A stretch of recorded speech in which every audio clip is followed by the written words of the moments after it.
Ok, Instavore saison 2. C'est parti pour faire le tour de tout ce qui se passe sur Instagram. On va se régaler comme d'habitude. Le but du jeu, c'est un peu la grande récré pour nous. C'est la récré aussi pour tous les communicants, tous ceux qui ont envie d'avoir un peu d'inspi sur ce qui se passe et comment on anime des réseaux sociaux et sa communauté. On est ici, on est super content, on est au studio Royal. Donc on recommence cette année avec plein d'énergie puisque l'année dernière on a terminé sur les chapeaux de roue avec des entretiens du feu de Dieu avec finalement des invités de grand niveau. On a eu Charline de chez Febelfi, Stéphane de Proximus et Mélodie évidemment de la Stib. Donc ça c'était absolument génial, on était super contents de les recevoir. On recommence cette année avec un format où on va parler performance aussi. On sait qu'on est en début d'année, donc l'idée c'est de définir des KPI, définir des objectifs. En Belgique, 2025, le number one, le top post a généré combien de réactions? À votre avis, on est dans quelle fourchette? 6 millions, je pense.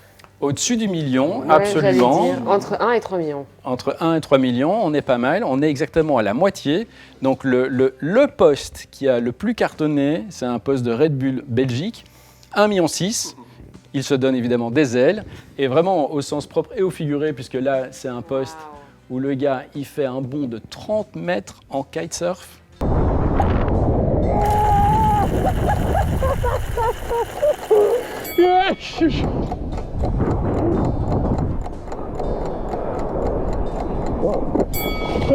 Et donc évidemment ils atteignent les hauteurs, et les hauteurs évidemment en termes de performance puisque c'est 1,6 million. C'est dingue hein, quand même parce que c'est simple, efficace et ça fonctionne. C'est impressionnant, c'est très court, cette espèce de compteur sans quoi moi j'aurais pas imaginé qu'il est réellement à 30 mètres de hauteur. Je trouve le format aussi assez sympa, hein, le format un peu point of view, où on se met vraiment dans la position entre guillemets du kitesurfer.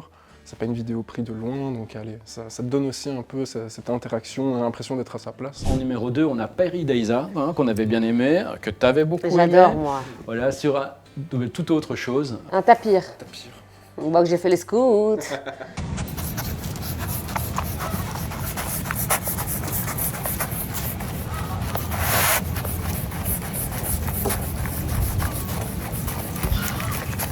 Près de 700 000 réactions, donc c'est quand même énorme.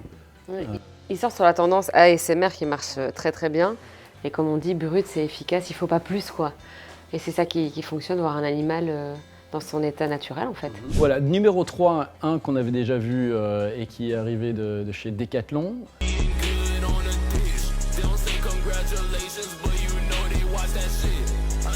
En 4e position, on a Disney.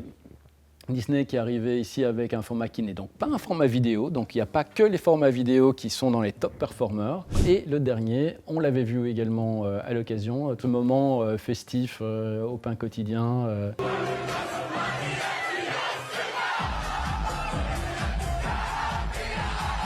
Donc pour résumer, si vous voulez rentrer dans un top 5, il faut viser plus de 100 000 réactions. Et si vous voulez être vraiment dans le Graal, dans le super performer, il faut passer le million ou le 1,5 million.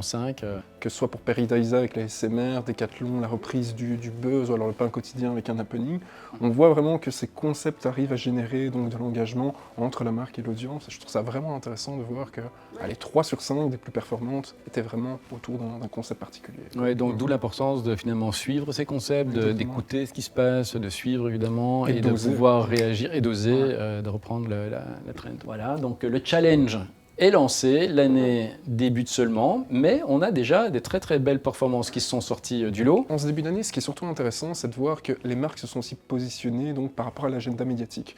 On a eu plein d'événements qui sont arrivés, donc là en ce début d'année, pour en citer que quelques-uns, il y a le Carnaval, il y a eu le Nouvel An, il y a la Saint-Valentin, il y a les Jeux Olympiques là, qui sont en train de se produire juste à l'instant. Et c'est l'occasion en fait pour toutes les marques pour se positionner ou au moins essayer de communiquer donc, par rapport à ces événements. Et on a un top performer là-dedans ou est-ce que donc au-delà de cette diversité qui est effectivement le fait de se dire qu'il y a des opportunités à prendre quand on est une marque, qu'on soit plus ou moins lié finalement avec le sujet. Est-ce que tu en as repéré quelques-uns que tu as particulièrement aimé? On a eu le Super Bowl qui est arrivé, qui est un événement communautaire et sur lequel les marques ont aussi envie de se positionner. Et par rapport à ça, il y a eu plein de marques qui ont repris justement des éléments du Super Bowl. Et c'est par exemple, exactement, Bad Bunny, c'est justement Burger King qui a fait une publication justement sur le Super Bowl pour capitaliser sur le buzz justement. Ah mais non, pas mal. Et ils ont joué justement avec le mot Bad Bunny. Excellent, ils sont intelligents. Et là, je trouvais ça vraiment vraiment très simple parce que c'est un petit jeu de mots avec lesquels ils ont joué et la performance a quand même suivi pour la chaîne Burger King, quoi. Mais eux aussi, ils sont forts. Rien à faire, c'est hyper Burger simple. King, pour rebondir sur l'actualité, ils sont vraiment très forts. Bien vu de leur part, ça c'est un bon coup de com'. C'est aussi le cas de Decathlon. Je ne sais pas si vous avez vu le spectacle de la mi-temps justement sûr. de Bad Bunny. Ils en ont profité pour faire un peu d'humour justement. Pauvre, quand tu reprends ton shift après le show de Bad Bunny, c'est justement la plante qui se balade dans le Decathlon. Ah mais franchement les trends qu'il y a eu sur ça, c'est terrible. Et de nouveau Decathlon, ils sont forts. Y a rien à dire. Et c'est vraiment intéressant parce qu'on sort vraiment de l'événement sportif du Super Bowl. Où on voit que c'est plus un événement communautaire et digital et sur lesquels les marques ont quelque chose quand même à apporter, même si elles n'ont pas un lien direct. Mais moi, j'ai rebondir d'ailleurs sur l'événement sportif. Celui-là, je l'ai trouvé aussi hyper drôle. Là, on est plus sur les jeux d'hiver, évidemment.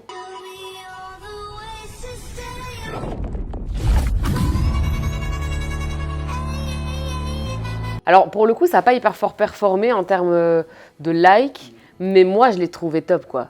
Et donc voilà, c'est comment rebondir avec sa marque sur la vitesse, le fait que Deliveroo livre vite. Bah oui, c'est un match parfait pour moi, quoi. Mais j'ai trouvé ça drôle. C'est drôle et surtout quand on voit ce type de communication, ça ne prend pas beaucoup d'énergie à la marque de la réaliser. C'est un petit montage qui est fait, fait la petite touche d'humour et ça fait sourire les gens. La Stib a aussi fait plusieurs publications vraiment à but humoristique durant cette période. Et la plus drôle, enfin celle que moi j'ai trouvée la plus drôle, c'est où ils ont repris le mème justement de la personne qui demande à quoi ressemble, quelle est ta voiture, etc.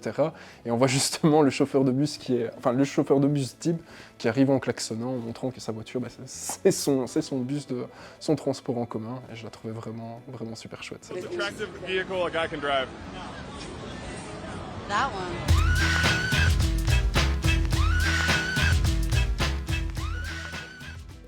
Et ce chauffeur est super charismatique, quoi. T'as vraiment trop envie d'être dans son bus, quoi. La valorisation De ce métier. de ce métier. Ça va pas toujours être facile pour eux, alors plein de cœur. J'avais envie de mettre en avant, dans cet Instavore, des créateurs de contenu.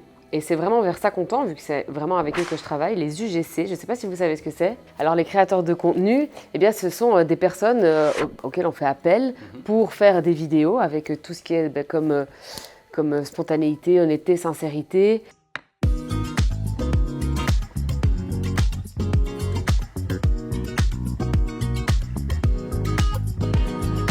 On voit Wibra Belgique, de nouveau, je ne vous montre pas des choses qui performent, parce que là, l'idée, c'est pas de performer, c'est juste de montrer, c'est simple, c'est efficace, et c'est de plus en plus vers ça qu'on tend, revenir à des choses simples, sans prise de tête. Elle a pris son téléphone, elle a pris sa main, elle a montré les différents bodys chez Wibra, et ça fonctionne. Fin 2025, de plus en plus de marques valorisent les créateurs de contenu, et je pense que 2026 sera l'année des UGC pour moi, plus qu'avant. Mais donc c'est User Generated Content. Exactement. Donc on est parti sur...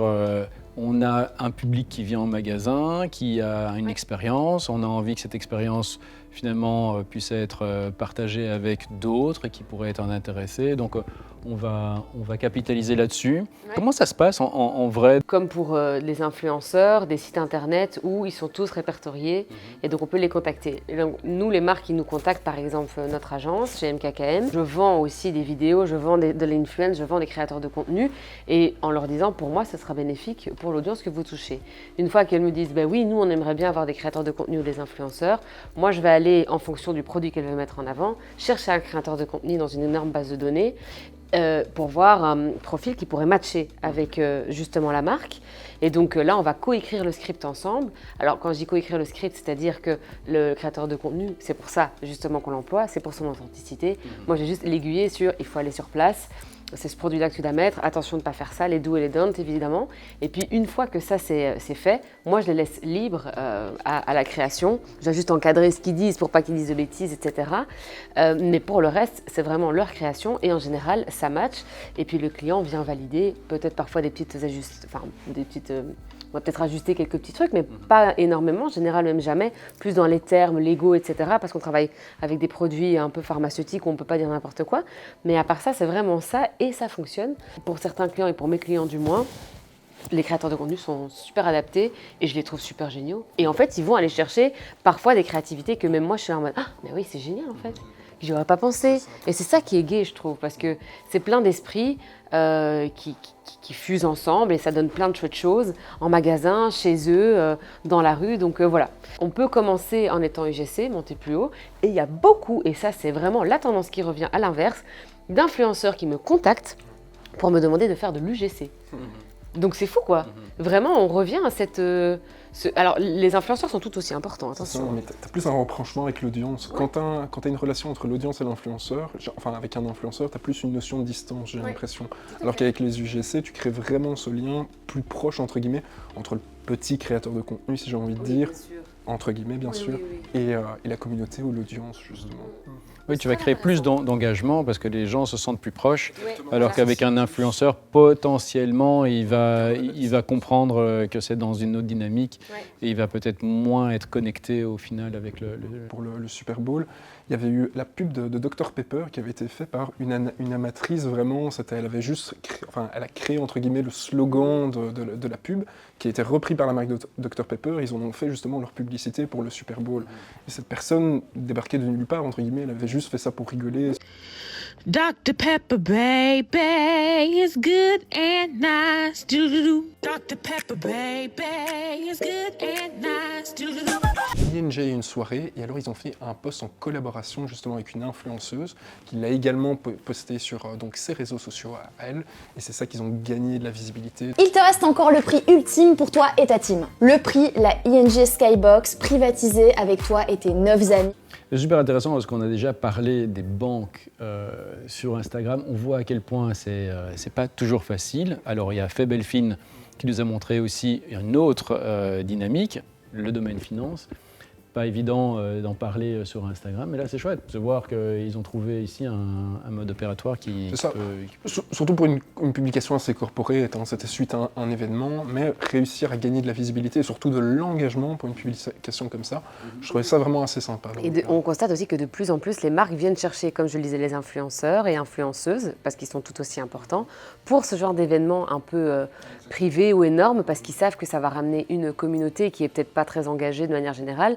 Et là, j'ai l'exemple, par exemple, des Renées du cinéma, où ils ont été chercher Shona DeWitt, qui est rien à voir, pas du tout présentatrice dans ce genre de cérémonie-là, et qui ne l'a jamais fait, et qui va y aller justement parce qu'ils savent que sa communauté, elle est quand même à presque 2 millions de followers, mais va venir et va peut-être s'intéresser à quelque chose que les jeunes ne regardent plus du tout. Donc je trouve ça super intéressant à chaque fois de retourner vers des influenceuses pour ce genre de format, et en effet, ça marche. Bon alors, Ikea, de nouveau, petit lien UGC, parce que ça c'est clairement un UGC, qui a généré plus de 20 300 likes, parce que là, il a tout assemblé. Je vais chez Ikea, je prends un lit. Pourquoi, s'il vous plaît? Mon chat? Non, mais c'est trop mignon, en fait. La galère qu'on connaît tous, parce que d'office, ça compense de monter les meubles Ikea. Et puis, en fait, ce chat qui va se poser dans son lit, est-ce qu'on ne dit pas un grand oui? Et ça va chercher le côté, un peu attachant à la chose. On se reconnaît en lui. Mais oui, évidemment. Et je suis sûre qu'il doit être sold out, ce lit-là. Je suis certaine, d'office. C'est beaucoup trop mignon, quoi. Un lit pour chat, quoi. Enfin bon, voilà. Je pense que ça nous permet de faire un tour des premiers posts Insta de la période. Ça commence très fort, ça commence très bien. On a vu qu'il y a déjà des thématiques et des trends qui ont l'air de partir très sérieusement. On a compris aussi quelle était un peu la fourchette pour savoir qu'est-ce qu'un top performer. On sait que déjà au-dessus de 100 000, c'est déjà très joli. Et puis le rock à rabattre, c'est donc, on est plutôt dans les 2 millions. On va suivre ça de très près. Voilà qui achève notre premier épisode de la saison 2. Yes, mais on rappelle bien qu'on ne critique rien et on se donne tout.